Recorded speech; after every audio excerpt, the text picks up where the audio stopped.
उजाडली प्रजासत्ताक दिनाची पहाट, सूर्याच्या सोनेरी किरणांनी उजाडली प्रजासत्ताक दिनाची पहाट.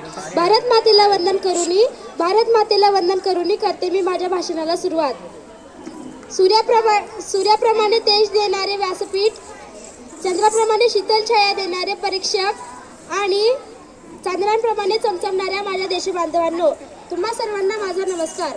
सर्वप्रथम तुम्हा सर्वांना प्रजासत्ताक दिनाच्या हार्दिक शुभेच्छा. आज 26 जानेवारी हा दिवस आपण प्रजासत्ताक दिन किंवा गणतंत्र दिन म्हणून साजरा करतो.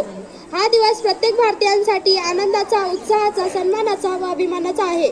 मित्रहो, भारताला 15 ऑगस्ट 1947 रोजी जरी स्वातंत्र्य मिळाले असले, पण त्या स्वातंत्र्याला आकार 26 जानेवारी 1950 रोजी मिळाला. या दिवशी संविधान अंमलात आणण्यात आले आहे. आपल्या भारतातील संविधान हे एक मोठे लिखित संविधान आहे. धन्यवाद.